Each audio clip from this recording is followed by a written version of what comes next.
Hello and welcome to Ehlke Art.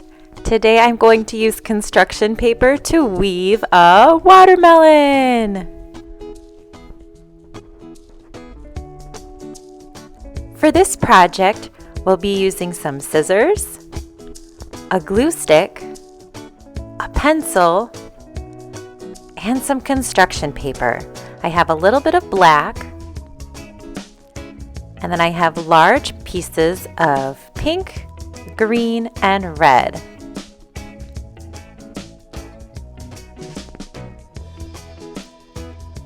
Let's get started.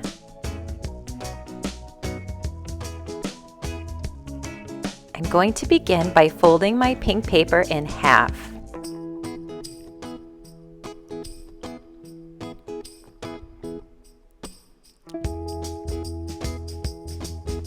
You can see that right now I have the open side on the left and the folded side on the right.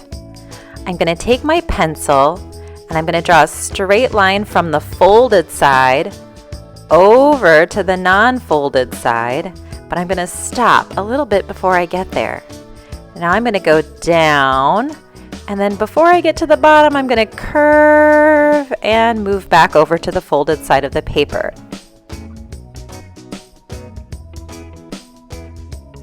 Next, I'm going to take my scissors and cut on the line that I just drew. Make sure that you're cutting along the folded edge. So I'm really cutting through two pieces of paper right now. This is going to become the basic shape of my watermelon.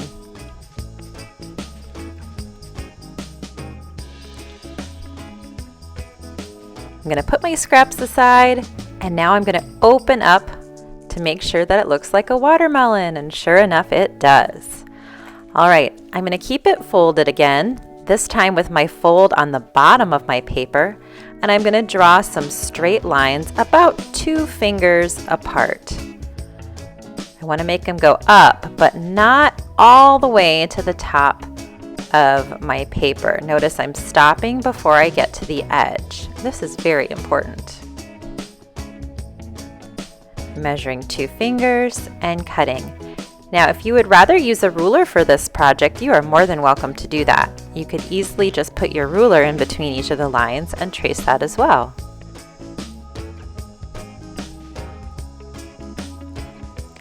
Now that I have my lines, I'm going to start at the folded section of my paper, and I'm going to cut along those lines.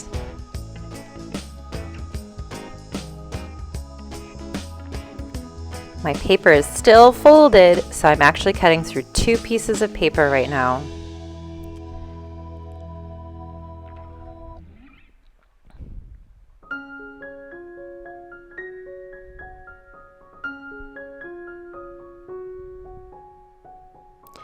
Now, when I open up my paper, you can see that I have all of these strips on the inside, but the outside is still put together.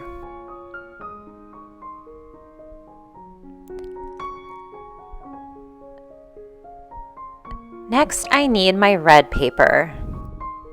I'm going to go ahead and take my scissors and cut some strips in my red paper.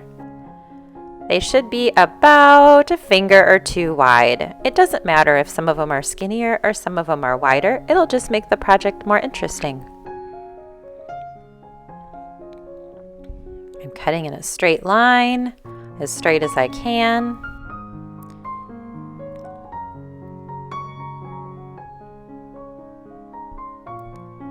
Until I have a nice pile of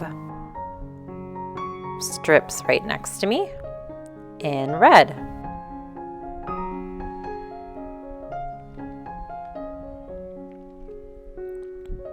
Time to weave. So I'm going to take my strips and put them off to the side, and I'm going to start off with 1 strip, and I'm going to go under the first part of the pink, over the second one, under the third, over the fourth, under the fifth, over the sixth, and go over, under, until I've gone all the way through. You can see it goes over every other piece. Now my second piece, I'm going to do the same thing except opposite of my first one. So my first one went under.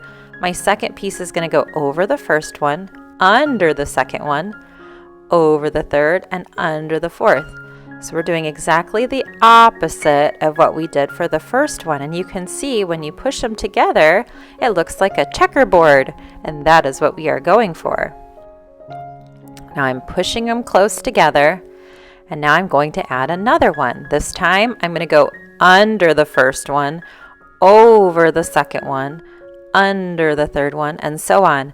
I'm always trying to do the opposite of the one just before. So if you went under last time, go over this time. Then when I'm done putting my strip through, I make sure to squeeze them all together so that they're nice and tight.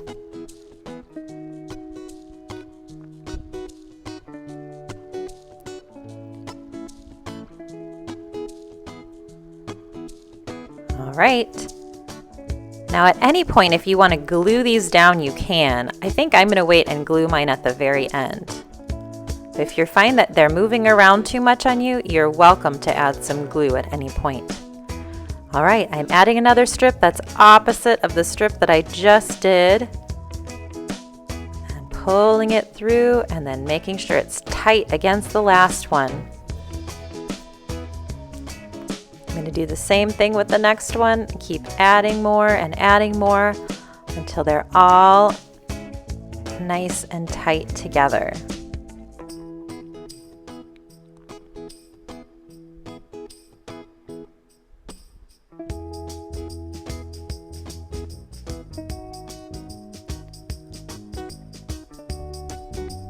All right, so you can see I've filled all of my area with strips. They're nice and tight.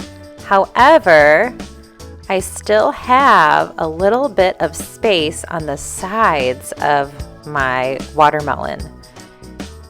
And so what I'm going to do is I'm going to add my last strip on the side very carefully.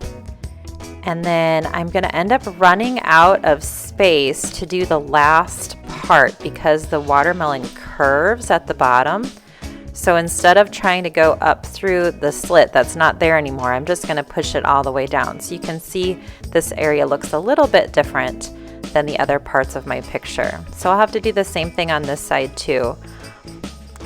At the very bottom, because the paper curves, I am only going to do a few less. So you can see there will be a larger chunk of pink on the bottom.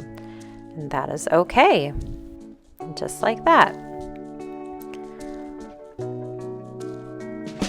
And you can see on the back it should look similar. You can see how those strips on the sides were a little bit longer, and that's okay too. Now I want to glue these strips down so they don't move.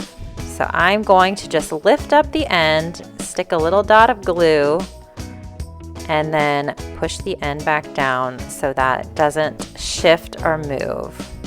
I'm going to do this with all of the ends of my paper.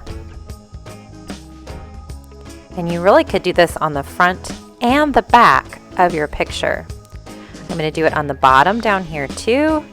So I'm lifting up the ends, gluing them down to make sure that they don't move. It doesn't take a whole lot of glue, just a little dab, because we will be gluing the entire thing to a background. But this will just help make it a little bit more secure. I'm going to do my long pieces too over here on the sides to make sure those don't move. And then once all my pieces are glued down, I'm going to trim off the extra pieces of red so that I go back to my main watermelon shape, that semicircle shape. So I'm cutting those off with my scissors. And then I'm going to go ahead and do the same thing on the bottom part of my watermelon. I want to trim those edges with my scissors.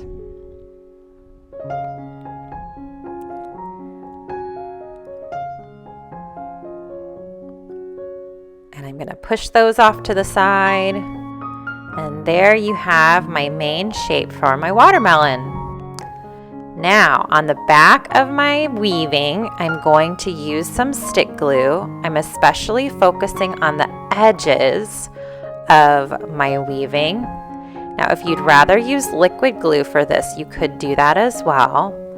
Then I'll throw a little bit in the center too. I want to make sure I get a nice covering of glue. And then I'm going to get my green paper and I'm going to glue my weaving onto my green. I'm going to line up the top part of my paper with the top part of the green paper and then glue all of that down. So the top edges match. You can see right here, the top edges match.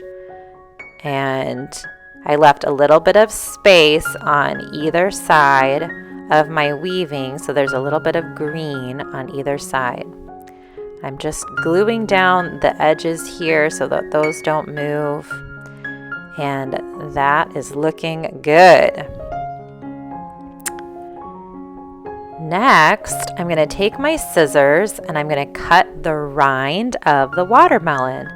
And to do this, I'm going to leave some space on the sides, and then I'm going to cut kind of around along the bottom, leaving a good chunk of green in between my scissors and my weaving.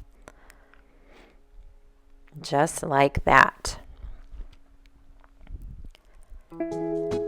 Next, I'm going to use my black paper. I'm going to fold it a couple times so that I can cut some watermelon seeds, and I can do multiple ones at once. So I'm just going to make a curved cut and then another curved cut to make some seeds. I folded my paper a couple times, so I'm actually cutting out 4 seeds at once. You can see right there. And now that I've got some cute little seeds, I can go ahead and put them on some glue and attach them to my weaving to make it look like watermelon seeds.